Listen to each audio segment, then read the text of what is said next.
Assalamu alaikum students, this is Muhammad Amin, your English language teacher, and today we are passing on our next video, comprehension passage number 2. As I explained you in the first video that comprehension means a complete understanding of the given text.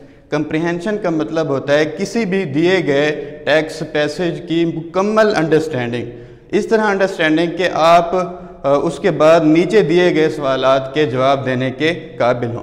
तो comprehension करते हुए हमें तीन चीज़ों को जहन में रखना चाहिए। First of all, read carefully until you understand it well. दिए गए टेक्स्ट को आप अच्छी तरह पढ़ें ताकि आपको ये पूरी तरह समझ आ जाए। उसके बाद अंडरस्टैंड गिवन क्वेश्चन, जो दिए गए सवालात हैं उनको अच्छी तरह समझ लें कि क्या पूछा जा रहा है, और answer give answer in the same tense and person. Same tense जो है वो सेम होना चाहिए। अगर सवाल में प्रेजेंट है तो जवाब में भी प्रेजेंट होना चाहिए, अगर सवाल में पास्ट टेंस है तो जवाब में भी पास्ट टेंस होना चाहिए। और पर्सन, अगर फर्स्ट पर्सन है तो जवाब में भी फर्स्ट पर्सन होना चाहिए, अगर सेकंड पर्सन है तो जवाब में भी सेकंड पर्सन ही होना चाहिए। ये तीन चीज़ें आप जहन में रखेंगे। ये सबसे इम्पॉर्टेंट चीज़ है। अगर टेंस और पर्सन सेम नहीं होंगे तो आपका जवाब गलत तस्वर किया जाएगा, ताकि चाहे आपने ठीक भी लिखा होगा। अब हम अपने कंप्रीहेंशन पैसेज नंबर 2 की तरफ आते हैं। इसको पहले हम रीड करेंगे, फिर उसके बाद क्वेश्चंस के आंसर्स करेंगे। On a hot summer day a fox felt very thirsty. He went about in search of water but could not find water. At last he reached a well and peeped into it. Peep होता है उसके अंदर झांकना। Unfortunately he slipped and fell into the well. बदकिस्मती से वो slip हुआ और इसके अंदर गिर गया। अब God happened to pass by the well and looked into it. एक बकरी का वहाँ से गुजर हुआ और इसने इसके अंदर देखा। What are you doing here, uncle? चाचा आप यहाँ क्या कर रहे हैं? दी गॉड शी आस्क्ड, उसने पूछा। दी कनिंग फॉक्स, कनिंग का आपको पता है मकार, लोमड़ वैसे भी मकार होता है, तो उसने अपनी मकारी का मुजाहरा करते हुए जवाब दिया, डियर नीस, प्यारी भतीजी, आई am enjoying a swim down here, मैं यहाँ नहा रहा हूँ। इट इज़ वेरी प्लीजेंट, बहुत अच्छा लग रहा है, खुशगवार लग रहा है। कम डाउन, आप भी नीचे हैं, and enjoy yourself too, और लुत्फ उठाएं।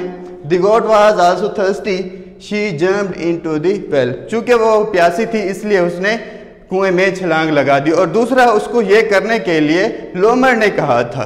अब हम क्वेश्चंस की तरफ आते हैं। What happened to the thirsty fox, प्यासे लोमड़ के साथ क्या हुआ था? अब इसका आंसर जो है वो आपको आपके ही slipped and fell into the well,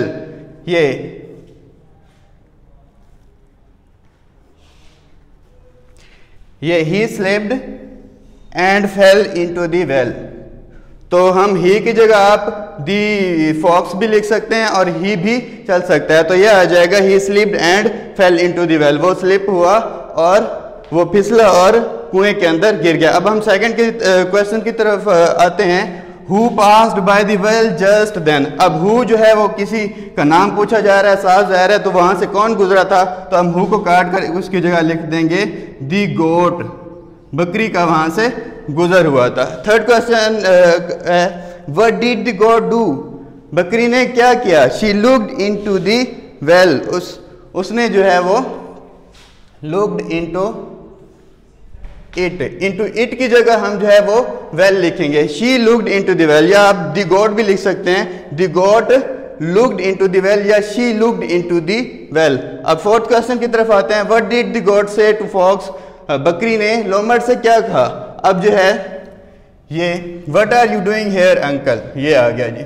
what are you doing here uncle, she asked, या शी आस्क्ड। ये जो है इसको आप इन्वर्टेड कॉमास में लिखेंगे, what are you doing here uncle, क्योंकि ये डायरेक्ट स्पीच है। डायरेक्ट स्पीच को हमेशा इन्वर्टेड कॉमास में लिखा जाता है। और फिफ्थ क्वेश्चन है, what did the goat say in reply, reply में लोमड़ ने क्या कहा था? रिप्लाई में उसने कहा, dear niece, I am enjoying a swim down here. तो हम ये सवाल के अंदर से इसको लिखेंगे, दी फॉक्स से की जगह जो हम सेड लिख देंगे, सेड इन रिप्लाई, और आगे जो है dear niece, I am enjoying a swim down here, I am enjoying a swim down here. यहाँ तक जो है आप इसका आंसर लिखेंगे, और इसको भी इन्वर्टेड कॉमास में लिखेंगे, ये डियर नीस से।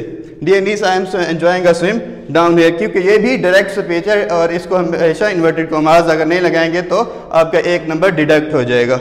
और फिर जो सिक्स क्वेश्चन है, why did the goat jumped into the well, बकरी ने कुएं में छलांग क्यों लगाई। अब ये कॉमन सेंस की बात है, इसका आंसर जो है वो एज नहीं दिया हुआ कि कोई मखसूस लाइंस हो जिसको हम उठा के लिख दें कि जी ये इसका आंसर है, तो आपने इसको अपने कॉमन सेंस से इसका आंसर देना है। ये क्यों उसने किया, क्योंकि ये इसको ऐसा करने के लिए उसको लोमड़ ने कहा था। तो इसका आंसर बनता है the goat jumped into the well because she was taken in by the cunning fox, क्योंकि उसको ऐसा करने के लिए मकार लोमड़ ने कहा था।